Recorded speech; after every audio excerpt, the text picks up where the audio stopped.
क्या होता अगर मार्वल यूनिवर्स के एवेंजर्स और डोरेमोन के बीच फाइट हो जाती, तो डोरेमोन किन किन गैजेट की मदद से कौन से एवेंजर्स को हरा सकता है और ऐसे कौन से एवेंजर्स हैं जो डोरेमोन को बहुत ही बुरी तरीके से हरा सकते हैं। तो इस नीली बिल्ली को हराना जितना आसान लग रहा है उतना आसान है नहीं, क्योंकि इसके पास कुछ ऐसे खतरनाक गैजेट हैं जो पूरे यूनिवर्स को एक झटके में ही तबाह कर सकते हैं। पर कुछ एवेंजर ऐसे भी हैं जो डोरेमोन को एक झटके में खत्म कर सकते हैं। मैं यहाँ पर थेनोस की बात नहीं कर रहा हूँ, वैसे वो एवेंजर भी नहीं है। तो नंबर 1 पर जो एवेंजर है उसका नाम है ब्लैक विडो वर्सेस डोरेमोन। यहाँ पर पहले तुम्हें ब्लैक विडो की पावर समझनी पड़ेगी, क्योंकि बिना पावर समझे तुम्हें यही नहीं पता चलेगा कि उसकी असल में पावर कितनी है। तो ब्लैक विडो एक नॉर्मल इंसान है हमारी तरह, इसके पास बस फाइटिंग स्किल है और कुछ छोटे मोटे गैजेट। तो अगर इन दोनों के बीच फाइट होती है तो डोरेमोन मेरे हिसाब से स्मॉल लाइट का यूज करेगा, जहाँ पर ब्लैक विडो को इतना छोटा कर देगा जैसे कि एक चींटी जितना, और फिर वो चाहे तो अपने पैरों से कुचल सकता है और उसका कचुम्बर निकाल सकता है। अगर इन दोनों की फाइट होती है तो डोरेमोन यहाँ पर इजीली जीत जाएगा। वीडियो के आगे बढ़ने से पहले एक छोटा सा डिस्क्लेमर देना चाहूंगा कि ये वीडियो सिर्फ एंटरटेनमेंट पर्पस के लिए बनाई गई है, यहाँ पर मेरे ओपिनियंस है।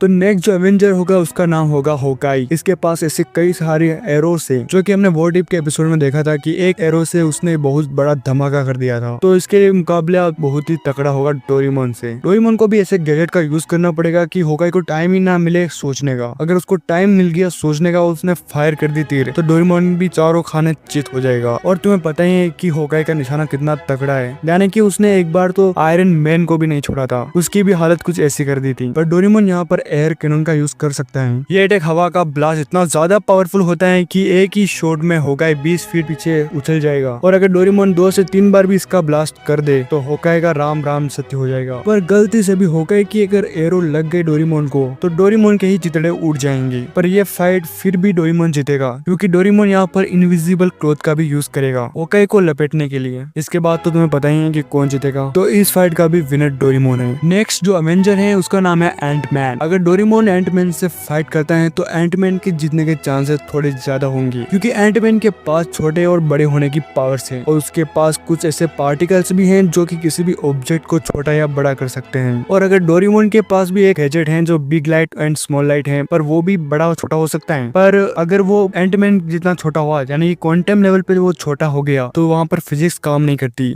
यानी कि उसके गैजेट भी कई तरीके से काम नहीं करेंगे या फिर वो खुद ही काम नहीं करेगा। तो फाइनल रिजल्ट ये निकलता है कि डोरेमोन फाइट जीत सकता है। अगर उसके पास अगर छोटे होकर फाइटिंग स्किल हो तो वो 90% जीतने के चांस है उसके। पर डोरेमोन के पास कोई भी फाइटिंग स्किल भी नहीं है और वो छोटा बड़ा तो हो सकता है। एंटमैन को काफी ज्यादा इस चीज का एक्सपीरियंस है, तो एंटमैन यहाँ पर जीतने के चांसेस काफी ज्यादा हाई होंगे, लगभग 70 से 80%। तो यहाँ पर एंटमैन विनर हो सकता है। नेक्स्ट जो एवेंजर है उसका नाम है आयरन मैन। पहले ये समझो कि आयरन मैन के पास पावर क्या है। तो आयरन मैन बहुत ही ज्यादा इंटेलिजेंट है, उसके पास काफी ज्यादा खतरनाक एडवांस आयरन मैन सूट है। और आयरन मैन ही एक पहला इंसान था जो कि थेनोस का खून निकाला था, यानी कि उसने अपनी खून की बूंदी पहली बार देखी थी। तो आयरन मैन बिना किसी प्लानिंग के तो डोरेमोन के सामने नहीं आएगा, वो पूरी प्लानिंग करके डोरेमोन के सामने आएगा। और मेरे हिसाब से वो अगर आएगा भी तो नैनो टेक्नोलॉजी वाला सूट ही लाएगा और अपने सूट को डोरेमोन के ऊपर पहना देगा, जिससे कि डोरेमोन के ऊपर आयरन मैन का फुल कंट्रोल होगा, क्योंकि डोरेमोन भी एक रोबोट है, जिससे कि आयरन मैन को नैनो टेक्नोलॉजी की मदद से वो उसे हैक कर सकता है। पर यहाँ पर डोरेमोन टाइम स्टॉप घड़ी का यूज कर लेता है, तो उसके बाद आयरन मैन को जैसे चाहे वैसे हरा सकता है। पर सही टाइम पर अगर डोरेमोन ने टाइम स्टॉप घड़ी का यूज नहीं किया तो आयरन मैन आसानी से उसे हरा देगा। और अगर डोरेमोन ने उससे टाइम स्टॉप घड़ी का यूज कर लिया तो फिर बाजी पलट सकती है। तो यहाँ पर अभी दोनों आयरन मैन और डोरेमोन के बीच टाई होती है। तुम कमेंट में बता सकते हो कि